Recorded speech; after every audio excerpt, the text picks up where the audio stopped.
स्वर्ग के जीवित महान परमेश्वर, मैं धन्यवाद करता हूँ इस पवित्र समय के लिए। परमेश्वर, हमारे आत्मिक जीवित को तेरे वचन के द्वारा मजबूत कीजिए और संसार के जीवन में किस ढंग से हम लोग हमारे जीवन को व्यतीत करना चाहिए उसे भी हमें तेरे पवित्र आत्मा के द्वारा अगुवाई कीजिए, ताकि हम सीख सकें और आपके लिए हमारा जीवन को बिता सकें। सारी प्रार्थना यीशु मसीह के पवित्र नाम से विनती करते हैं, पिता परमेश्वर, आमीन। प्रियो, आप सब लोग प्रभु यीशु मसीह की दया से अच्छे हैं करके मैं विश्वास करता हूँ। आज एक और बात को हम ध्यान करने चाहेंगे कि बहुत सारे भाई लोग मुझे ये सवाल पूछे हैं कि ये जितने भी मैंने अभी जो सवाल का जवाब बता रहा हूँ वो दैनिक जीवित में, यानी कि हर रोज़ हमारे जीवन में वो इस्तेमाल होने वाला या उन प्रॉब्लम को हम फेस करने वाला बातों को ही क्या करने वाले हैं, ध्यान करने वाले हैं। तो आज एक और वचन, यानी कि एक और बात हम लोग ये समझने वाले हैं कि बहुत सारे लोग मुझे ये कहें, भैया मैं कहीं पर भी काम करता हूँ या मैं कहीं पर भी पढ़ाई करता हूँ या मैं कोई कलीसिया में जाता हूँ, हर जगह में मेरा नाम को बदनाम करते हैं। मैंने गलती नहीं करता हूँ लेकिन फिर भी मेरे नाम को बदनाम करते हैं। तो उस वक्त में मुझे क्या करना पड़ेगा, या उनसे उनकी उस व्यक्ति के साथ जो मेरे नाम को बदनाम करता है, मेरे नाम को लोगों के बीच में ख़राब करता है, उसके साथ, उस व्यक्ति के साथ क्या करना पड़ेगा? क्योंकि प्रियो, बाइबल में इस व्यक्ति ने, जो भाई लोगों ने, बहन लोगों ने मुझसे ये सवाल पूछे, ये लोग बोलते वक्त में मुझे दो बातें बहुत ही ध्यान में आ गया बाइबल में से। उन दो वचन को मैं पढ़ूंगा। नीति वचन का 22वां अध्याय का पहला पद में सुलेमान ने, बहुत बड़ा एक ज्ञानी राजा बताते हैं, बड़े धन से अच्छा नाम अधिक चाहने योग्य है। जी प्रियो, संसार में बहुत ज़्यादा धन, संपत्ति, पैसा, दौलत है ना, ये सबसे ज़्यादा महत्व या बहुत कीमत या बहुत योग्य माना जाता है अच्छे नाम कमाना। एक व्यक्ति को अगर समाज में अच्छा नाम होता है ना, उसको धन भी नहीं रहेगा तो चलेगा, लेकिन उस अच्छे नाम से बहुत ही संतुष्ट रहता है। मनुष्य ने अच्छे नाम कमाने के मार्गों में जीवन बिताते हैं। अपने पास्टर जी के पास अपने अच्छा नाम को बनाना चाहते हैं, टीचर के पास अच्छा नाम को बनाना चाहते हैं, माता पिता के बीच में एक अच्छा नाम कमाना चाहते हैं, या कहीं पर भी जो संसार में वो जहाँ पर भी रहते हैं उन लोगों के बीच में एक अच्छा नाम लेने के लिए हर एक व्यक्ति क्या करता है, कोशिश करता है। इसलिए भक्त सुलेमान ने बताया कि धन संपत्ति से अच्छा नाम अधिक चाहने योग्य है। और वही सुलेमान ने सबोपदेशक के अंदर एक और बात बताते हैं। देखिएगा, सबोपदेशक का 7वां अध्याय का पहला पद में भी यही बातों को जिक्र करता है, लेकिन वहां पर कुछ दूसरे ढंग से बताते हैं सुलेमान ने। अच्छा नाम अनमोल इत्र से और मृत्यु का दिन जन्म के दिन से उत्तम है। यानी कि अच्छा नाम जो है अनमोल इत्र से भी, जो परफ्यूम, जो कई सारे नाक में वो जो सुगंध आता है, वह उसके द्वारा बहुत सारे लोग उसको जो स्मेल करते हैं बहुत ही आनंद महसूस करते हैं, बहुत अच्छा स्मेल है करके। इस दुनिया में अगर कितने भी महंगे या कितने भी अनमोल इत्र भी है ना, उन दिनों में यहूदी लोग हो गए, इजराइल के लोग अच्छे अच्छे इत्रों को इस्तेमाल करते थे। मरे हुए लाशों को भी ऐसे प्रकार के परफ्यूम की यूज़ किया जाते थे ताकि वो लाश कहीं दिन तक वो ऐसे रखा जाता था। तो यहाँ पर भी भक्त सुलेमान बता रहा है कि अनमोल इत्र से भी, महंगी इत्र से भी अधिक एक अच्छा नाम होता है। मनुष्यों के लिए अच्छा नाम बहुत इंपॉर्टेंट है। हम सभी लोग अच्छा नाम कमाने के चक्कर में रहते हैं, हम सभी लोग समाज में अच्छा नाम लेना चाहते हैं, लेकिन समस्या यहाँ पर यह है, हम गलती नहीं करते हैं, फिर भी हमारे नाम को बदनाम करने के लिए कई सारे लोग हमारे अगल बगल में रह सकते हैं। हो सकता है कि हमारे परिवार में जो हमारे विषय में हमारा नाम को खराब करने वाले, हमारे परिवार में हमारे भाई हो सकते हैं, हमारे बहन हो सकते हैं, या हमारे साथ जो पैदा हो गए हैं वो हो सकते हैं, या दूसरी हमारे जो रिश्तेदार लोग हैं वो लोग भी हमारे नाम को हर लोगों के सामने गलत गलत इल्ज़ाम लगाते हैं, गलत गलत बातों को फैलाकर हमारा नाम को क्या करते हैं, खराब करके रखते हैं। और जहाँ पर हम काम करते हैं वहाँ पर भी हमारा नाम को बदनाम करने के लिए कई सारे लोग क्या करते हैं, इकट्ठे रहते हैं, है ना। और हमारे सेवा में भी हम एक अच्छे सेवक रहते हैं या आप एक अच्छा सेवक रहते हैं, लेकिन आपके नाम जो है आपके अधिकारी के सामने उस नाम को बदनाम किया जा रहा है या आपके नाम को कलंकित किया जा रहा है। देखिएगा, एक जगह में नहीं, आप कॉलेज में जाते तो वहां पर भी समस्या है। देखिएगा, आज मनुष्यों के जीवन में वहां तक पहुंच गया है, एक अच्छा आदमी का नाम वहां तक भी खराब हो जाता है। इवन कोर्ट में भी, कई सारे कोर्ट में जब जाते हैं ना, वहां पर भी जो अपराधी नहीं रहता है, वो अपराध किया नहीं रहता है, वो एक निरपराधी रहता है। बेगुनाह आदमी को भी क्या करते हैं, झूठ इल्जाम लगाकर उसने ये किया करके कोर्ट में खड़ा करते हैं, है ना। जज का कोई गलती नहीं है, लॉयर का वहां पर कोई गलती नहीं रहेगा, लेकिन लोगों का यहां पर गलती रहेगा कि इसको कुछ तो करके क्या करना है, सजा देना चाहिए, लोगों के बीच में इसको बदनाम करना चाहिए। इसलिए हर जगह में लोग जो है ना, हमारे अगल बगल में हमें गिराने के लिए कोशिश करते हैं या हमारा नाम को बदनाम करेंगे, हमारा गवाही को खराब करके रखते हैं। ये वो लोग हैं जो शैतान के अनुयायी हैं, जो शैतान का काम है। बाइबल बताते, याकूब का 3 अध्याय जाके पढ़िएगा, ये सभी लोग वो हैं जो शैतान के लोग हैं। शैतान ने उनको प्रेरणा करता है ताकि किसी दूसरे का अच्छा आदमी को भी क्या करें, नाम को खराब करके रखें। इसलिए प्रियो, इस संसार में जब भी आपका नाम अगर खराब हो रहा है, आपके पीछे बहुत सारे लोग आपके नाम को खराब करते हैं, गलत गलत बातों को फैलाते हैं, गलत गलत बातों को बताते हैं, है ना। मतलब आपको कभी पसंद नहीं करते हैं, कुछ तो करके आपको नीचे गिराना चाहिए। वैसे लोग आपके पीछे घेर कर रहते हैं। इसलिए इसका 2 रीजन हो सकता है। तो उस वक्त मुझे क्या करना पड़ेगा? 2 रीजन हो सकता है जो आपका नाम को खराब कर रहे हैं। पहला कारण यह है, आपने जिस जिंदगी बिता रहे हैं, यहां पर परमेश्वर आपको मदद कर रहे हैं, परमेश्वर आपको आशीष कर रहे हैं, परमेश्वर आपके साथ है, आप उन्नति में जा रहे हैं, आप आगे निकल रहे हैं, आपके सेवकाई को अच्छा रहता है, और आपके परिवार में एक अच्छा लड़का हो या आपके काम में एक अच्छा गवाही है, आपको एक अच्छा नाम मिल रहा है, वो सारा परमेश्वर काम है। आपका प्रयास के अनुसार आपको अच्छा नाम मिल रहा है। ये सह नहीं सकते कुछ लोग जो जलन से भरते हैं ना, जो जलन से लोग रहते हैं, जो आपको देख के जलते हैं, जो आपके देख कर उनके अंदर जलन होता है, वो लोग जो है कुछ तो करके आपको नाम बदनाम करना चाहिए, है ना। आप देखेंगे दानियल के घटना को देखिएगा, वहां पर बस आपका नाम को बदनाम करना, वही उनका एक मोटिवेशन रहता है, ताकि एक अंदर जलन होता है कि आपको आगे नहीं जाना है, आपको और ऊपर नहीं जाना चाहिए, आपको कोई पसंद नहीं करना चाहिए। तो जलने वाले लोग जो है आपके नाम को पीछे से, आपको पता नहीं चलेगा, आपके अनजाने में से क्या करेंगे, आपके नाम को बदनाम करेंगे। और दूसरे कारण यह है प्रियो, कभी कभी आपने उस गलती को किए रहते हैं लेकिन आपको महसूस नहीं रहता है।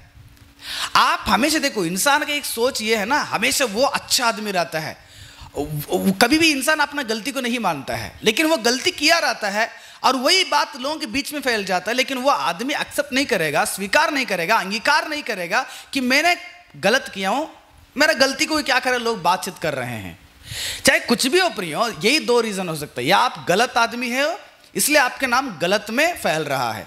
अगर आप अच्छे आदमी हैं, अगर आप कोई गलत नहीं किया है, कोई अपराध नहीं किया है, आप बेगुनाह है, लेकिन आपके नाम अगर बदनाम किया जा रहा है, तो इस वक्त में आपको 3 चीजें मैं बताना चाहता हूं। ये 3 चीजें आपको फॉलो करना पड़ेगा, और इन्हीं 3 चीजों को इस्तेमाल करते हुए इस समस्या से आपको क्या करना है, लड़ना पड़ेगा। प्रिय, मनुष्यों से लड़ने से कोई फायदा नहीं होता। जो आपके नाम बदनाम कर रहा है ना, वो एक आदमी आपका नाम को बदनाम किया, और दूसरा आदमी तीसरा आदमी को, तीसरा आदमी चौथा आदमी को, ऐसे बहुत सारे लोगों के बीच में फैल जाता है। तो मनुष्यों से लड़ने से कोई फायदा नहीं है ना। इसलिए अगर आप एक बेगुनाह है, अगर आप एक अपराधी नहीं है, आप सही आदमी है, लेकिन फिर भी आपके नाम खराब हो रहा है, फिर भी आपको बदनाम किया जा रहा है, फिर भी आपके पीछे अगर कुसुर पुसुर बातें होता है, आपको गिराने के लिए, नीचे दबाने के लिए कोशिश करते हैं, तो आपको 3 काम करना पड़ेगा। सबसे पहला काम यह है प्रियो, हम एक वचन पढ़ेंगे भजन संहिता का 35वां अध्याय का 7वां पद को। वहां पर भक्त दाऊद बताता है, क्योंकि अकारण उन्होंने मेरे लिए अपना जाल गड्ढे में बिछाया, अकारण ही उन्होंने मेरा प्राण लेने के लिए गड्ढा खोदा है। जी प्रियो, दावीद के जीवन में भी ऐसे लोग थे, अकारण, विदाउट रीजन, कुछ भी कारण ही नहीं रहता है। ऐसे वक्त में लोग आपके लिए जाल बिछाते हैं ताकि आपको फंसाने के लिए, आपके लिए गड्ढा खोदेंगे ताकि उस गड्ढे में वो आप गिरे। तो आपको पीछे जाल हमेशा बिछाएंगे, या आपके लिए गड्ढा को देंगे ताकि आप उसमें गिरकर जिंदगी बर्बाद हो जाए, बदनाम हो जाए। इसलिए प्रियो, वैसे वक्त में जो अकारण से आपके पीछे लगे हैं, आपके नाम को बदनाम करें, आपको बेइज्जती करें, आपके बातों को अलग गलत रीति से फैलाकर आपके गवाही को खत्म करने के लिए, अगर खराब करने के लिए लोग सोचते हैं, जैसे दाऊद के जैसे, तो दाऊद के जैसे मुझे भी एक कदम उठाना पड़ेगा कि दाऊद बताता है, जब अकारण से मेरे लिए गड्ढा खोदे हैं, मेरे लिए जाल बिछाए हैं, मेरे विनाश के लिए, मुझे मारने के लिए, मुझे घात करने के लिए, उनके लिए दाऊद ने क्या किया होगा। पढ़ेंगे भजन संहिता का वही 35वां अध्याय का 12 से लेकर 14 तक पढ़िएगा। दाऊद ने किस कदम को उठा लिया होगा। आपको भी वो कदम उठाना पड़ेगा। आज ऐसे परिस्थिति आपके जीवन में है, ये सबके जीवन में होता है, ऐसे परिस्थिति है, उस वक्त में आपको एक ही काम करना पड़ेगा। सबसे पहला काम, फर्स्ट काम यही है। वो काम क्या है पता है? भजन संहिता का 35वां अध्याय का 12 से लेकर 14 पद तक, वे मुझसे भलाई के बदले बुराई करते हैं, यहां तक कि मेरे प्राण उब जाता है। उसका भी प्राण उब जाता उनके विषय को देकर। तब वे रोगी थे, तब तो मैं टांट पहने रहा और उपवास करके दुख उठाता रहा, और मेरी प्रार्थना का फल मेरी गोद में लौट आया। मैं ऐसा भाव रखता था कि मानो वे मेरे संगी व भाई हैं। जैसा कोई माता के लिए विलाप करते हो, वैसा ही मैंने शोक का पहरावा पहने हुए सिर झुकाकर शोक किया। जी प्रियो, जब आपके जीवन में ऐसे परिस्थिति आता है ना, आपको लग रहा है कि आपके गवाही को खराब कर रहे हैं, उन लोगों के लिए आपको परमेश्वर के सम्मुख में प्रार्थना करना चाहिए, उनके लिए दुहाई करना चाहिए, उनके लिए उपवास होकर उनके लिए मन्नत कर मतलब प्रार्थना करना चाहिए। परमेश्वर से कहो, आपकी लड़ाई प्रार्थना से कीजिएगा। आप परमेश्वर से करें कि प्रभु, इस व्यक्ति ने, इस बंदा ने मेरे लिए गड्ढा खोदा है, मुझे क्या करना मुझे समझ में नहीं आ रहा है, लेकिन आप उसके लिए लड़ो, आप उसके रास्ते को खोल दो, आप उसके सोच को बदल डालो। प्रिय, मनुष्य ने क्या करता है? आज अपने सामर्थ्य से लड़ाई करना चाहता है, अपने शक्ति से लड़ाई करना चाहता है। वो जो पीछे हमारे लिए जो प्रॉब्लम्स क्रिएट हो गया है, जो हमारा नाम खराब हो चुका है, इंसान ने सोचा है कि मेरे पास पावर है, मेरे पास अधिकार है, मेरे पास शक्ति है, मेरे पास बुद्धि है, उससे मैं उस समस्या से बाहर आ जाऊं।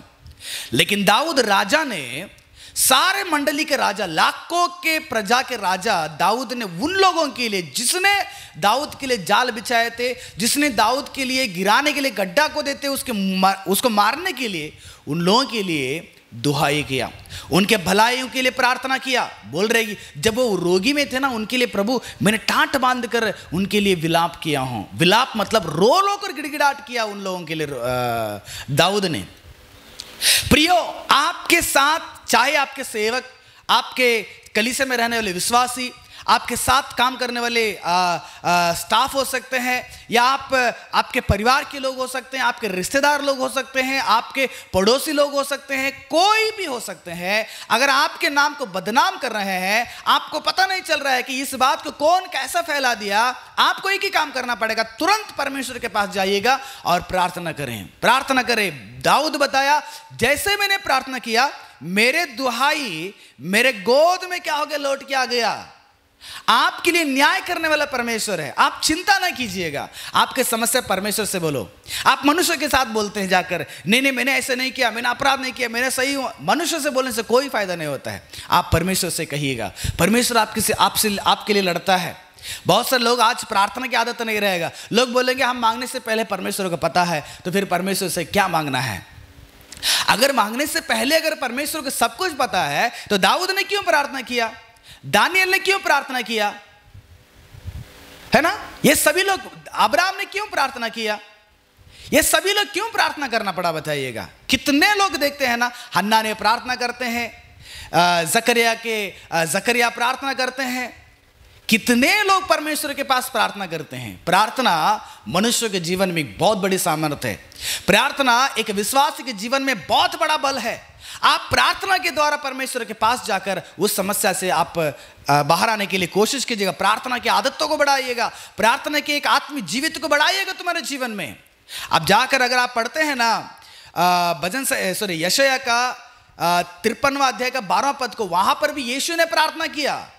बाइबल बताता है कि मनुष्यों के बहुतों के पाप को उसने बोझ उठाकर उनके लिए दुहाई किया, उनके लिए प्रार्थना किया करके। जो पाप करने वाला मनुष्य जब यीशु मसीह के समय में थे ना, उनके लिए भी यीशु मसीह ने प्रार्थना किया करके भविष्यवाणी था जब यीशु मसीह संसार में आने से पहले। प्रिय, हम लड़ना नहीं चाहिए। हमारा शक्ति, संसार की शक्ति से कुछ भी नहीं कर पाते हम लोग। इसलिए तुम्हें परमेश्वर के पास जाइए, परमेश्वर से कहिएगा, परमेश्वर से कहकर, परमेश्वर को आप बोलकर आपके समस्या से आप बाहर आ जाइएगा। आपको जो आपके नाम बदनाम कर रहे हैं ना, परमेश्वर आपके नाम को ऊंचा करेंगे। जितना लोग आपको दबाने के लिए कोशिश करेंगे, उतना परमेश्वर आपको ऊंचा करेंगे जब आप परमेश्वर के सम्मुख में जाकर दुहाई करते हैं। देखिएगा, भजन संहिता का 37वां अध्याय का 5वां पद में भक्त दाऊद बताता है कि अपने मार्ग की चिंता यहोवा पर छोड़ और उस पर भरोसा रख, वही पूरा करेगा। तुम्हारा चिंता है ना कि मेरा नाम बदनाम कर रहे हैं, मेरा गवाही खराब कर दिए हैं। अगर आपको बहुत बड़ी चिंता है, टेंशन हो रहा है, तो आप अपना बोझ को परमेश्वर के ऊपर डालो। हाल ही फिलहाल मैंने एक घटना सुना था। एक जवान आदमी, एक अच्छा आदमी, एक सहायता करने वाला, मदद करने वाला, एक अच्छे दिल वाला आदमी अपना कार में रास्ते में जा रहा था। एक बूढ़ी औरत ने, एक बूढ़ी सर पर एक बहुत बड़ा बोझ लेकर वो रास्ते में जा रही थी। उस वक्त में इस जवान को एक सोच आया कि बेचारा बूढ़ी औरत अकेले जा रही है, एक बूढ़ी, उनको कुछ मदद करें।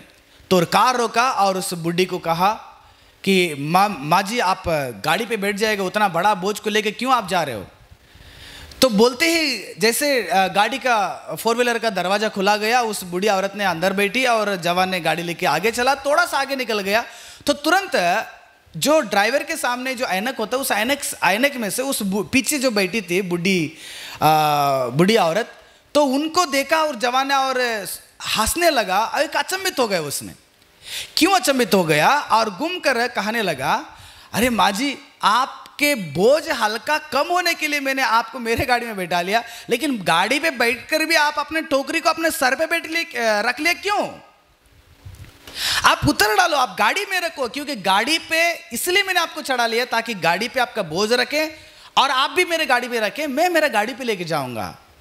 तो आज भी मनुष्य की एक आदत ऐसे ही है कि आज मनुष्य ने परमेश्वर के पास रहने के बावजूद भी बोझ खुद उठाना चाहते हैं, परमेश्वर के ऊपर बोझ नहीं डालना चाहता है। अपने मार्ग की सारी चिंता खूब उठाता है, लेकिन परमेश्वर के ऊपर डालना नहीं चाहता है। इसलिए प्रियो, तुम्हारा जीवन में वो चिंताजनक है जो मेरे नाम को, मेरे गवाही को खराब कर रहे हैं, तो आपको एक काम करना पड़ेगा, परमेश्वर के पास जाकर दुहाई कीजिएगा। ये पहला है, प्रार्थना करें उन लोगों के लिए। और दूसरा चीज ये है प्रियो, दूसरा आपको मैंने काम दे रहा हूं, जब आपके लिए आपका नाम को खराब करते हैं, बदनाम करते हैं, आपका दूसरा कदम ये उठाना पड़ेगा। आप मेरे साथ पढ़िएगा भजन संहिता का 34वां अध्याय का 21वां पद को। दुष्ट अपनी बुराई के द्वारा मारा जाएगा और धर्मी के बैरी दोषी ठहरेगा। यानी कि आप अगर परमेश्वर के सम्मुख में धर्मी बनकर जिंदगी बिताएंगे, वो काफी है। दुनिया क्या हो रहा है, दुनिया के लोग कैसे हैं, दुनिया के लोग आपके पीछे कितना क्या कर रहे हैं, वो सबको छोड़ दीजिएगा। बल्कि परमेश्वर के नजर में आप एक धर्मी बनकर जिंदगी बिताए काफी है। आप एक धर्मी बनकर जिंदगी बिताएंगे, धार्मिकता का काम करेंगे, धार्मिक के मार्गों में जब जिंदगी बिताएंगे, जब तू धर्मी हो जाएगा, परमेश्वर का वचन बता रहा है कि धर्मी के बैरी दोषी ठहरेगा। जो आपके पीछे आपके नाम को बदनाम कर रहे हैं, वो दोषी ठहरेगा, वो अपराधी होगा। तू अपराधी नहीं, तू निरपराधी है, तू बेगुनाह आदमी, तुम कुछ गलत नहीं किया है ना, चुपचाप रह जाओ। तुम धर्मी के कामों को करते रहो, तो धार्मिकता की जिंदगी बिताओ, तुम एक पवित्र जिंदगी बिताओ, बस काफी है। परमेश्वर की नजर में आप एक धर्मी दिखाई देना चाहिए, आप एक धर्मी बनना चाहिए। क्योंकि जब तुम धर्मी बनेगे ना, तुम्हारे लिए परमेश्वर लड़ेगा, तुम्हारा पीछे परमेश्वर तैयार होकर रहेगा, कोई विपत्ति आपके पास नहीं आएगा। धर्मी के घर के निकट कोई विपत्ति नहीं आएगा, धर्मी के घर के निकट कोई भी दुश्मन आपको कुछ भी हानि नहीं करेगा। धर्मी के लिए परमेश्वर एक बहुत बड़ा बल होकर खड़ा हो जाते हैं। इसलिए भक्त दाऊद ने यह महसूस करके बता रहा है कि जो दुष्ट लोग हैं ना, जो दुष्ट लोग हैं, जो मेरे बारे में, मेरा नाम को बदनाम कर रहे हैं, आप एक अच्छा सेवक है, आप अच्छा काम कर रहे हैं, बिना लाभ से कोई अभिलाषा नहीं आपका संसार का, लेकिन अच्छा सेवा कर रहे हैं, एक अच्छा जवान लड़का होकर संसार में जिंदगी बिता रहे हैं, परमेश्वर की नजर में एक अच्छा है ना। आप एक कोई भी संस्था में हो, कोई भी जगह में आप काम कर रहे हैं, आप बेगुनाह है, आप अच्छे से काम कर रहे हैं, अपना काम, अपना जिम्मेदारी, अपना प्रार्थना, आप अच्छे हैं, लेकिन लोग आपके पीछे अगर षड्यंत्र, लोग आपके पीछे अगर गड्ढा खोदते हैं, अगर लोग आपके लिए जाल बिछाते हैं, आपके विनाश करने के लिए, नाम खराब करने के लिए, बस आप धर्मी बन के रहो। आप गलत मत करो, गलत कदम मत उठाइएगा, गलत इरादा मत लीजिएगा, उनके विरुद्ध, उनके लिए लड़ने के लिए कोशिश मत कीजिएगा। उनके वो समस्या के लिए अगर खुद आप लड़ेंगे तो आपको गलत करना पड़ेगा, आपको नफरत करना पड़ेगा, आपको क्रोध होना पड़ेगा, उसके लिए बुरा सोचना पड़ेगा। इसलिए वो ना करें, आपको धर्मी बन के रहो, धर्मी बन के रहो। परमेश्वर ने कहा तू धर्मी बनेगा ना तो तेरा जो दोषी है, जो तेरा विनाश के लिए जो सोच रहे हैं ना, वह परमेश्वर की नजर में दोषी ठहरा जाता है। जो अपराधी है, जो दोषी है, उसे परमेश्वर दंड देगा। एक और वचन पढ़िएगा, भजन संहिता का 105वां अध्याय का 18 से लेकर 19वां पद तक। लोगों ने उसके पैरों में बेड़ियां डालकर उसे दुख दिया, वह लोहे की सलाखों से जकड़ा गया, जब तक कि उसकी बात पूरी ना हुई तब तक यहोवा का वचन उसे कसौटी पर खसाता रहा। यानी कि यूसुफ के बारे में था। यूसुफ के खुद के भाई लोग उसको नफरत करते थे, यूसुफ के खुद के भाई लोग उसका नाम को पिता के पास बदनाम करना चाहते थे, है ना। यूसुफ के भाई के लोग यूसुफ के पीछे कितना षड्यंत्र की, कितना विरोधी की, कितना दुश्मन तक का काम, लेकिन यूसुफ ने कहीं पर भी गलत नहीं किया, कहीं पर भी जेल में डाला गया, गलत नहीं किया। उनको राजा के नीचे रहने वाले व्यक्ति के घर पे उसको काम दिया गया, वहां पर भी उसने कोई गलत नहीं किया, है ना। वो अपना घर पे रहा, अपने भाइयों के साथ रहा, वहां पर भी कोई गलत नहीं किया, पिता के साथ था, वहां पर भी कुछ गलत नहीं किया। और एक दिन मिस्र देश का एक बहुत बड़ा प्रधान, एक मंत्री बन जाता, वहां पर भी कोई प्रकार का गलत नहीं किया। यूसुफ ने अपने जीवन को बहुत ही एक पवित्र से रखा, धर्मी बन के रहा। हर समय में जितने भी उसको पीछे उसको गिराने के लिए चाहते थे या उसके बुराई करने के लिए लोग चाहते थे, लेकिन परमेश्वर सारा चीज़ को भलाई में बदल डाला। इसलिए प्रियो, तुम्हारे जीवन में भी भक्त दाऊद के जैसे उस बात को याद रखिएगा, बस मुझे धर्मी बनना है, मैं धर्मी बन के रहूँगा, दुनिया कुछ भी हो जाए लेकिन मैं धर्मी बन के रहूँगा, मैं गलत नहीं करूँगा। पहला चीज़ है आपको प्रार्थना करना चाहिए। दूसरा चीज़ है आप बस धर्मी बनिएगा, प्रभु देख लेगा, परमेश्वर देख लेगा। धर्मी को कभी भी हानि, धर्मी कभी भूखे, धर्मी कभी भी उनका इस संसार में कोई भी विपत्ति उसको नहीं आएगा, उसके घर के पास भी नहीं आएगा, उसके निकट कोई भी विपत्ति नहीं आएगा। इसलिए आप एक धर्मी बनो प्रियो, धर्मी बनने के लिए कोशिश कीजिएगा।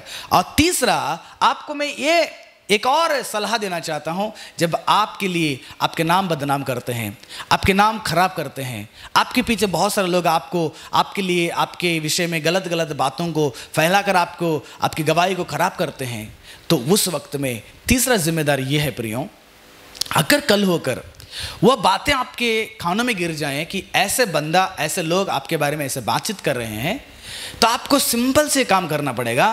आपको उदास नहीं होना है, आप हिम्मत से रहिएगा और तुम्हारा काम को जो करना चाहते हैं ना, उसको बेशक आप लोग चिंता के बिना आप करते रहो।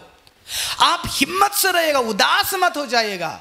यह शैतान का षड्यंत्र है जो आपको उदासपन में लेके जाता है, आपको चिंता में डुबाता है, आपको हराने के लिए कोशिश करता है। आप तो सीधा आदमी है ना, आपका गोल क्या है, आपका निशाना क्या है, आप कहां पर जाना चाहते हैं, आप क्या करना चाहते हैं, आप क्या साबित करना चाह रहे हैं, आप क्या हासिल करना चाह रहे हैं। आपको बस आपके आंखों के नजर में जो आपके लिए जो रखा गया है उसके और आप दौड़ते रहो, अगल बगल में मत देखिएगा। आप अगर उदास हो जाएंगे उन बातों को सुनकर, आप अच्छा सेवा नहीं कर पाएंगे। अगर आप उदास हो जाते हैं, एक पवित्र जीवन नहीं बिता पाएंगे।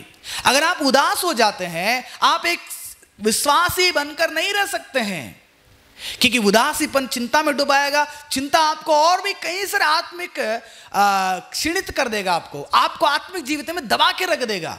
आप हिम्मत से दौड़ते रहिएगा। देखिए कि वचन में पढ़ना चाहता हूं, आपका दृष्टि हमेशा आपके उस काम की ओर रहे, पौलुस ने तीमुथियुस को लिखा हुआ दूसरा पत्रिका 4 अध्याय का 7वां पद को मैं पढ़ता हूं, ठीक है। मैं अच्छी कुश्ती लड़ चुका हूं, मैंने अपनी दौड़ पूरी कर लिया है।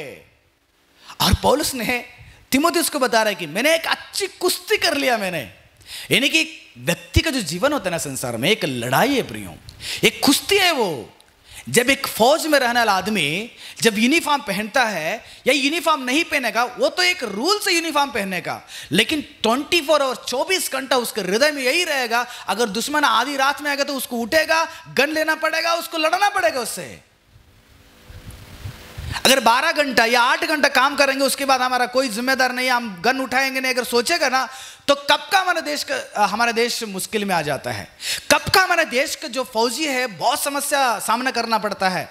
24 घंटा उनके मन में यही सोच रहेगा कि मुझे 24 घंटा अगर वक्त 12 बजे भी आएगा तो मुझे लड़ना पड़ेगा, 4 बजे आएगा तो भी लड़ना पड़ेगा, 1 बजे रात में भी अगर समस्या आएगा तो लड़ना पड़ेगा। यानी कि 24 घंटा उसका काम है। वो जब तक निवृत्ति यानी कि जब तक उसका रिटायर नहीं होगा तब तक उस काम में वो लगे रहना पड़ेगा। ठीक उसी प्रकार मसीह का जीवन या इस संसार के जीवन, एक व्यक्ति के जीवन संसार में एक लड़ाई है। आपको इंसानों के साथ लड़ना पड़ेगा, कष्टों से लड़ना पड़ेगा, बीमारी से लड़ना पड़ेगा, गरीबी से लड़ना पड़ेगा, समस्या से लड़ना पड़ेगा, शैतान से लड़ना पड़ेगा। कई सारे लोग हैं, कई सारी चीजें, कई सारी परिस्थितियां हैं, आपको लड़ के जीना पड़ेगा। आपका एक जंग है। इसलिए पौलुस ने कहा, मेरा जिंदगी में जो जंग था, जो कुश्ती था ना, मैं सामर्थ्य से बहुत लड़ाई करके वो सारा चीज को मैंने जीत लिया हूं। कोई मुझे कुछ हानि नहीं कर पाया और मेरा दौड़ को मैं पूरा कर लिया हूं। मुझे वहां पर पहुंचना था, उस दौड़ में कई सारे रुकावटें आ गया, लेकिन मैंने मेरे दौड़ को खत्म कर दिया। मैं रोका नहीं, मैं दौड़ा। कितना भी तकलीफ आया, कितना भी भूखा रहा, नंगा रहा, कपड़ा नहीं मिल पाया मैंने, लेकिन मेरे दौड़ को मैंने खत्म कर दिया। उस उम्र में जब आयु खत्म होने समय में पौलुस ने तीमुथियुस को यह समझाया, मैंने कुश्ती लड़ा, मैंने दौड़ को दौड़ा, मुझे अगल बगल में कोई समस्या नहीं आया है और मुझे एक दिन मुकुट मिलने वाला है। सच में प्रियो, पौलुस को कितना तकलीफ था, पौलुस को कितना कठिनाई था। आप अगर दूसरा कोरिन्थियों का 11वां अध्याय का 23वां पद से लेकर 28वां पद तक जाके पढ़िएगा, कितने चाबुक से मारा गया, कितने बार उसको बंदीगृह में डाला गया, सलाखों से बांधा गया, उसको मारा गया, कूटा गया, एक बार उसको पत्थरों से मारकर मर गया करके गांव के बाहर उसको फेंक के चला गए।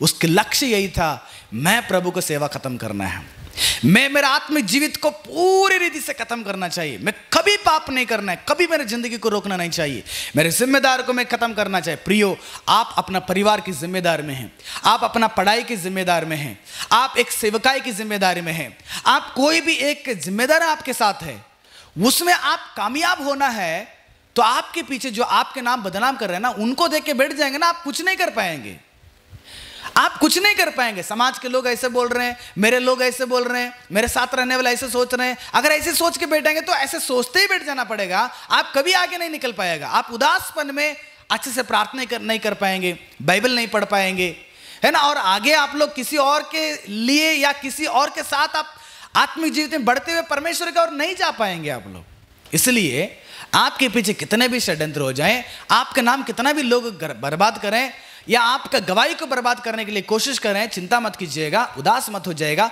हिम्मत से तुम्हारा कुश्ती को लड़िएगा, हिम्मत से आपके दौड़ को दौड़िएगा। जो रेस में दौड़ने वाला होता है ना, उस आदमी को देखिएगा, उसका लक्ष्य ये रहेगा, मुझे वो बॉर्डर को क्रॉस करना है, मुझे उसको वो जो एंड जो जहां तक मैं दौड़ना है ना, खत्म करना है, वहां तक मैं दौड़ूंगा, अगल बगल में नहीं देखता। कभी कभी गिरेगा, फिर उठेगा, फिर भागेगा। वो उसका लक्ष्य वो ट्रॉफी जीतना है। पौलुस का लक्ष्य भी यही था, मुझे उस जीवन का माला को, मुकुट को पहनना चाहिए जो यीशु मसीह ने देने वाले हैं। और पौलुस ने दौड़ा और पौलुस ने लड़ा। कितने लोग थे पौलुस के पीछे, कितना नाम बदनाम किया गया, कितने उसको जेल में डाला गया, है ना। एक बार नाव टूट गया, समुद्र में जब जाते समय नाव टूट गया। एक बार जब नाव टूटने के बाद उस टापू में जाते हैं, है ना, आग सेकते उस वक्त में एक सांप ने आकर पौलुस को लपेट लिया। लोगों ने सोचा, अरे ये तो गलत किया होगा, पाप किया होगा, इसलिए लपेट लिया है। कुछ देर के बाद पता चला उन्हीं को, अरे ये तो एक महान पुरुष है करके। देखो, लोग आपको देखेंगे, लोग आत्मिक जीवित में नहीं बढ़ पा रहे हैं, लोगों को परमेश्वर के बारे में पता नहीं, लोगों को भलाई के बारे में पता नहीं, लोग शैतान से प्रेरणा होकर एक व्यक्ति के नाम को बदनाम करते हैं। आप टेंशन मत लीजिए, क्योंकि शैतान के सामर्थ्य से परमेश्वर का सामर्थ्य बहुत बड़ा है। शैतान का काम है बिगाड़ना, परमेश्वर का काम है बनाना। लोग कितने भी आपको बिगाड़ने के लिए कोशिश करेंगे, लोग कितने भी आपके नाम को बदनाम करेंगे, आप एक ही काम करना पड़ेगा, आप उनके लिए प्रार्थना करो। और दूसरा, आप धर्मी बन के रहो। और तीसरा, आप हिम्मत से अपना काम करते रहो। आप अच्छे प्रोजेक्ट में हैं, आप एक अच्छे जगह में हैं, आप एक अच्छे जिम्मेदार में हैं, आप अपना काम करते रहो। गार्डन काम कर रहे हैं, अब बस आपका कंसंट्रेशन उसी के ऊपर रहे। अगर आप टीचर वर्क कर रहे हैं, बस आपका कंसंट्रेशन उसी के ऊपर रहे। आप अगर पासवान हैं, आप अगर कलीसिया संभाल रहे हैं, विश्वासी हैं, परिवार को संभाल रहे हैं, या कोई अगर कुछ भी अगर आप जिम्मेदारी मिला है, उसके ऊपर आपकी नजर रहे, आप उसको करते रहें। लोग कितने भी आपको ठोकेंगे, लोग आपको कितने भी रुकावट करेंगे, लोग आपका नाम कितना भी बदनाम करेंगे, लोग तुम्हारे गवाही को बदनाम करेंगे, वो आपको कोई फर्क नहीं पड़ता है। परमेश्वर आपके सर को ऊंचा उठाएंगे। इसलिए दाऊद ने कहा, शत्रुओं के बीच में परमेश्वर ने मुझे मेज बिछाता है ना। ऐसे परमेश्वर हमारे साथ है, फिर हम क्यों डरेंगे। इसलिए प्रियो, अगर आपके जीवन में आपके नाम खराब कर रहे हैं, आपके गवाही को खराब कर रहे हैं, आपके नाम को लोगों के बीच में बदनाम किया जा रहा है, अगर कोई ना कोई एक व्यक्ति है जो आपके कलीसिया में, आपके परिवार में, आप जहाँ पर काम करते हैं, या आपके पड़ोसी हैं, आपके दोस्त हैं, या आप कहीं पर भी रहें, आप गलत नहीं करते हैं, लेकिन फिर भी क्रिएट करके, इल्जाम लगाकर, आपके विषय में गलत बातों को फैलाकर लोगों की नज़र में अगर आपको बुराई करने के लिए कोशिश करेंगे, आपको बुरा नाम लेने के लिए कोशिश करेंगे, आप चिंता मत कीजिएगा। आपको उसको याद रखिएगा जो सुलेमान ने बताया, अच्छा नाम अनमोल इत्र से भी बहुत इंपॉर्टेंट है। अनमोल इत्र से भी वो बहुत ही कीमत वाला है। और अच्छा नाम जो है वह धन संपत्ति से भी अच्छा है वो। इसलिए प्रियो, अच्छा नाम कमाइएगा। लोग आपके नाम को बुरा करने के लिए कोशिश करेंगे, बदनाम करने के लिए कोशिश करेंगे, चिंता मत कीजिएगा, प्रभु यीशु मसीह आपके लिए काम करेगा। प्रभु आशीष करें। आंखें बंद कीजिए, प्रार्थना करेंगे। प्यारे पिता परमेश्वर, मैं धन्यवाद करता हूँ इस पवित्र समय के लिए। इस वक्त में हम सभी लोग मिलकर तेरे सम्मुख में आए हैं, ताकि हमारे जीवन में, हमारे पीछे बहुत सारे लोग ऐसे हैं प्रभु जी, जो हमारे नाम को खराब करते हैं, हमारे गवाही को खराब करते हैं। उन लोगों को आप आशीष करें और उनके सोच बदल जाएं। जो मुंह एक धर्मी के विषय में गलत बोलता है, उसके मुंह उस धर्मी के विषय में अच्छा भी बोलने के लिए आप उसको बदल डालिए, उसके जीव को छू लीजिएगा प्रभु। धन्यवाद करता हूँ। अगर मेरे आवाज़ को सुनने वाले एक भी व्यक्ति अगर है प्रभु, उनके जीवन में अगर ऐसे समस्याएं हैं, वो आज से उनके लिए प्रार्थना करें। जिसने उनके नाम को बदनाम कर रहे हैं, उनके लिए प्रार्थना करें, और अपने जीवन में हमेशा धर्मी ही बन के रहें, कभी गलत कदम नहीं उठाएं। और तीसरा, उदासपन से नहीं, हिम्मत से अपने लक्ष्य को पूरा करने के लिए आप इन्हें सहायता करें। सारी प्रार्थना यीशु मसीह के पवित्र नाम से विनती करते हैं पिता, आमीन आमीन। प्रभु आप सभी को आशीष करें। फिर हम मिलेंगे।